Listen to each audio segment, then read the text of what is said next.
Whoa. What is this thing? I am the genie of the swell bottle. I'm here to grant you 3 wishes. Choose wisely.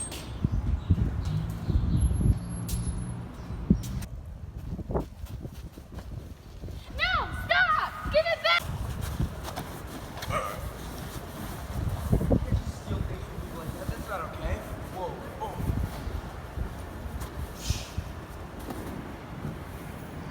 Oh. Wow. Sir, I swear it's not what it looks like. Just killed somebody. Okay, so she just stole the backpack from that Dude, girl. I literally just saw you shoot. I was just trying to. saw you shoot. Officer, it's not what it looks like, I swear. You're going to jail.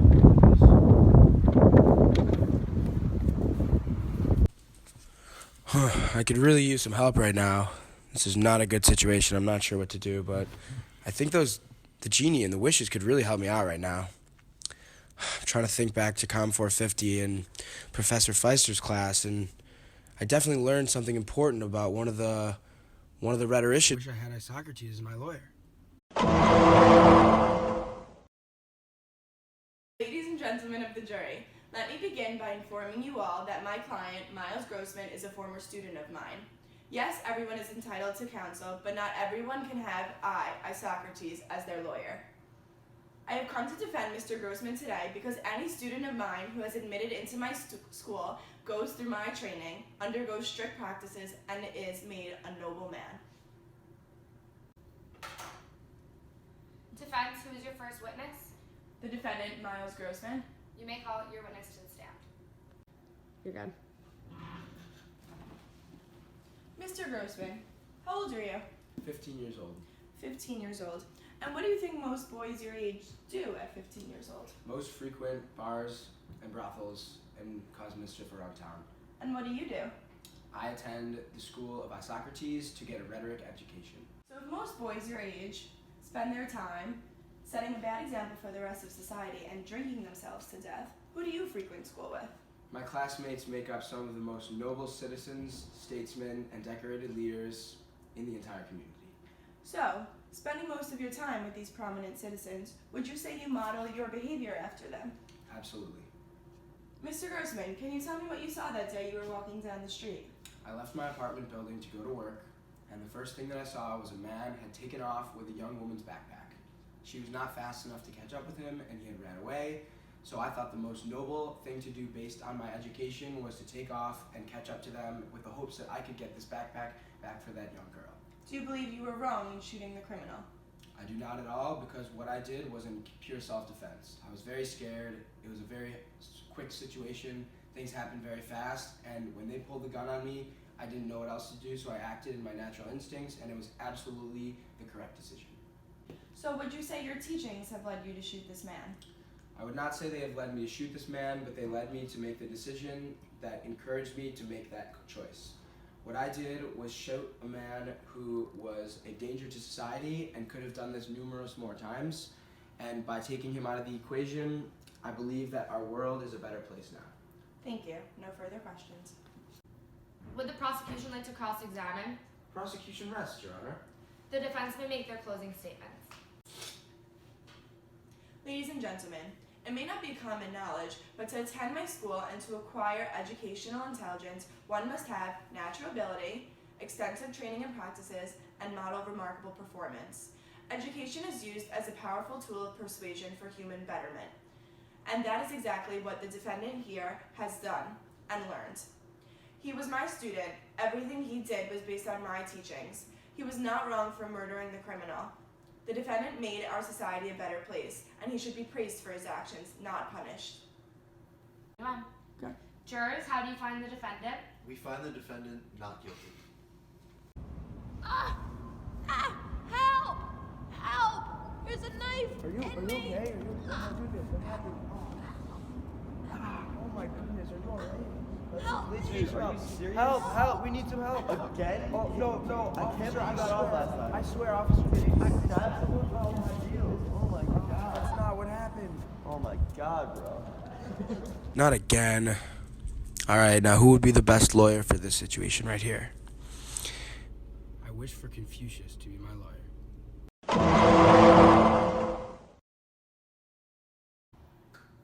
The defense may open.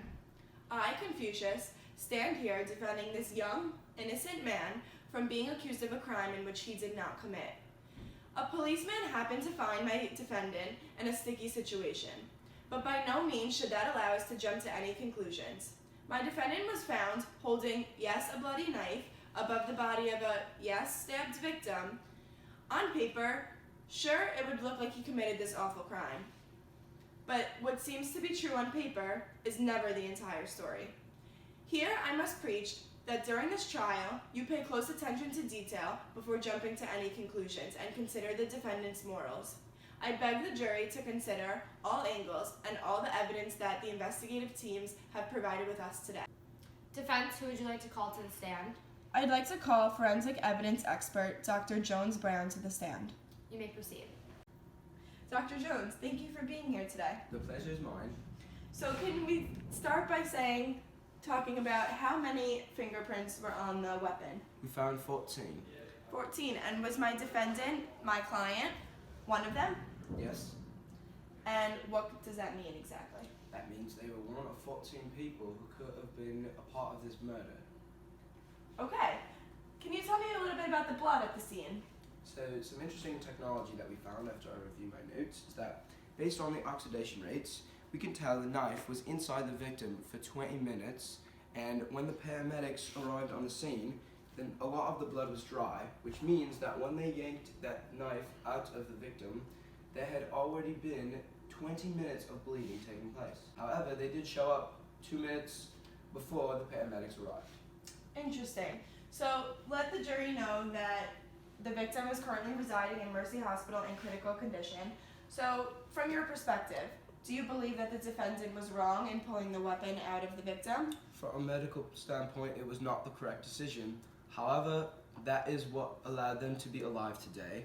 Had they not done so and garnered attention from the paramedics, they would likely be dead. With that, we must consider the youthfulness of my defendant when discussing morals. I believe that moral improvement is a lifelong process. Even if you see him as guilty in the moment, which he is not, if you consider this idea, you will most certainly find him innocent. Human beings are improvable and teachable. This young boy needs time to find his way. For example, I will share a personal journey. At 15, I turned my mind to learning. By 30, I found my footing. At 40, I was free of perplexities. By 50, I understood the will of heaven. By 60, I learned to give ear to others. By 70, I could follow my heart's desires without overstepping the line. How is this young boy to know the rightest of rights from the wrongs of wrongs? How is he to separate the rights and wrongs toward the middle, blurry line? May my defendant say a few words? They may. Proceed. Along with what Confucius has previously stated, I think it's important that we do consider one's morality.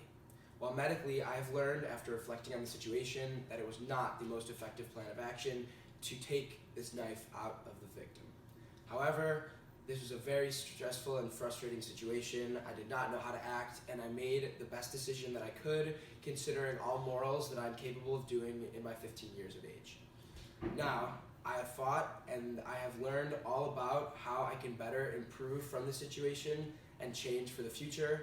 While this situation is stressful and hard on me and all of us, I believe that the fact that this victim is now alive when they could have been dead is because of my own doing, and I really stand behind this and believe that it was the proper plan of action.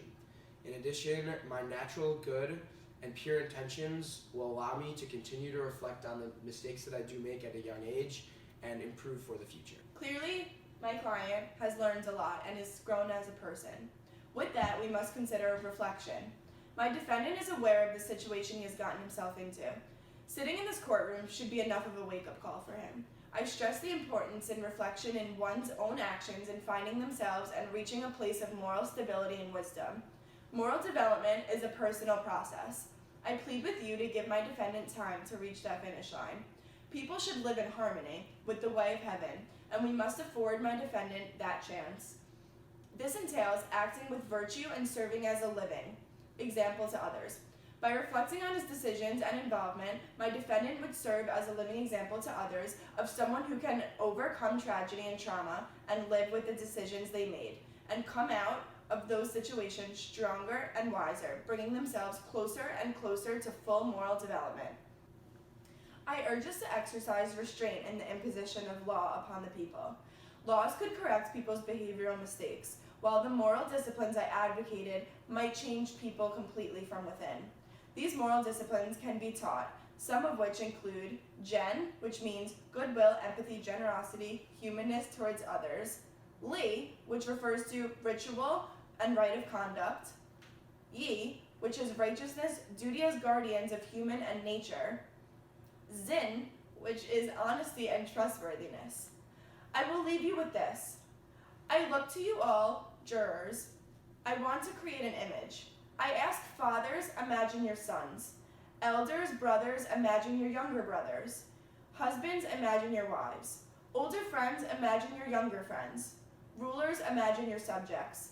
Imagine that person sitting in an alleyway alone. They have a knife in their stomach. No one else is around.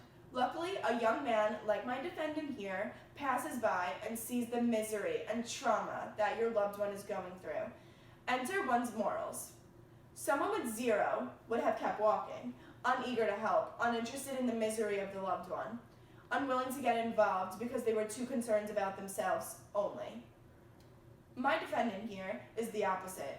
He took the time and energy to stop, examine the situation, and realize that he was morally obligated to do something. He acted quickly and grabbed the knife, thinking that was the only solution to saving your loved one, and ended up being framed. Is he to blame? Quite the contrary. This proves that my defendant is one step closer to full moral development than the person who would have just walked on by. Now, isn't it safe to say you'd want my defendant, the active member of society, passing your loved one on the street? Yeah. Jurors, how do you find the defendant? We find the defendant not guilty. I'm free! Chug, chug, chug, chug, chug, chug.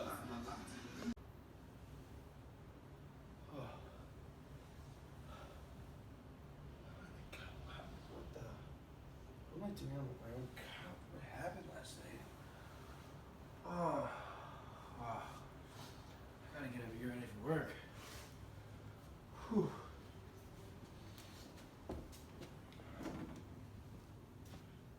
Oh man.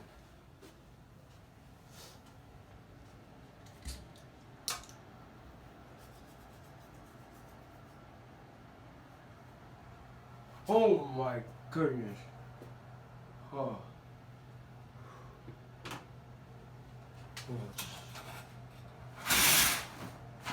Oh my God, what? How did this happen? I gotta call the police. Oh my, oh, what do I do? Who is that? Hello? Hi, I woke up this morning. I found a girl dead in my bathtub. I need some assistance immediately. Yes, yeah, at the landmark. Hurry, thanks, bye.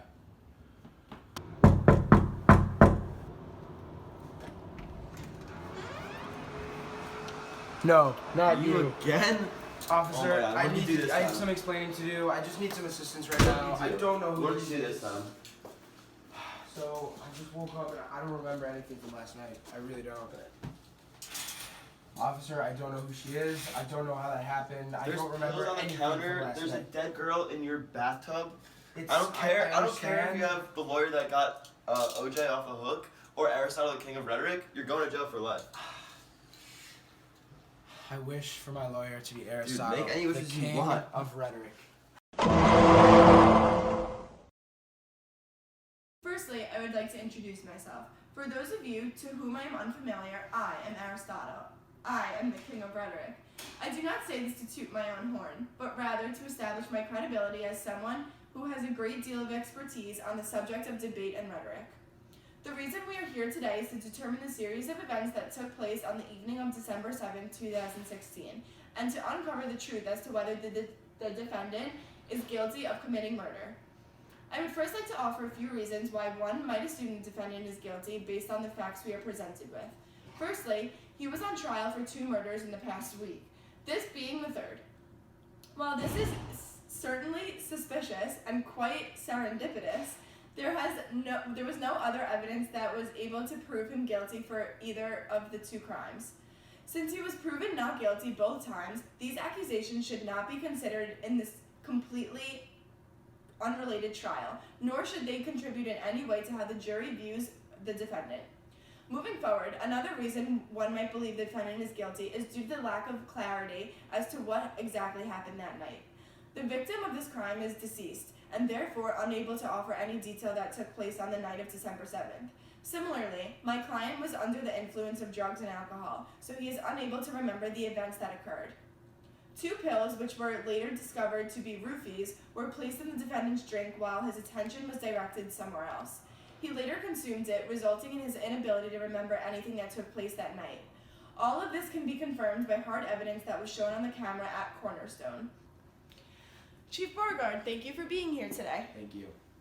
Let's cut straight to the point. Do you believe that my client is guilty? I do. And why is that? Well, they have a history of prescription pain medications and using them more than the average person, and I do not believe it is a coincidence that the victim was killed due to an overdose on prescription pain medications. Mr. Beauregard, do you like riflery? I do. How often would you say you shoot a week? Probably about 3 to 4 times. So would you say that you do it more than the average person? Yes. So if you were caught in a room with someone who was shot, is it safe to accuse you simply because you practice guns more than the average person? Not My exactly. point exactly. This connects directly to this case. I cannot accuse you based off the premise that you use guns more than the average person. So let's try this again. Do you have any other reasons to believe that my client is guilty? I think a pretty big reason is the fact that his DNA is all over the victim's dead body. Alright, officer. We may get a little personal here, but have you ever made love to a woman? I have many times.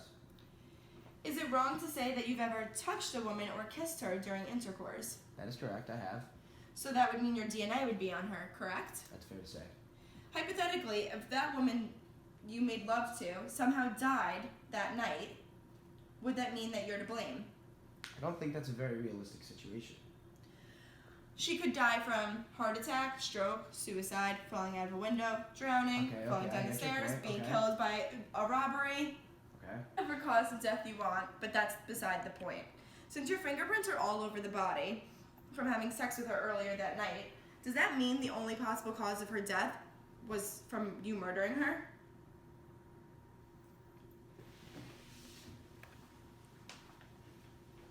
Thank you. Good. Jurors, how do you find the defendant? We find the defendant not guilty. Aristotle, I am familiar with your 5 virtues of argument and think that you carried them out effectively in this case. The defendant is not guilty for these 5 reasons that the jurors believe. Aristotle invented a clever argument that was well refined. He organized and arranged his thoughts and ideas nicely.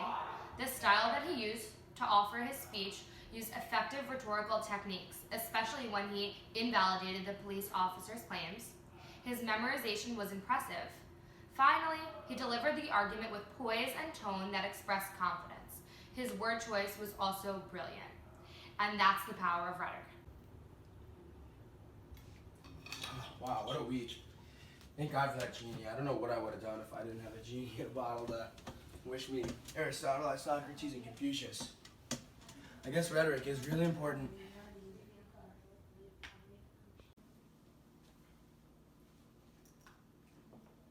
What an episode. Wow, I hope Plato's in the next one. Can't wait to see what trouble Myles gets into next week.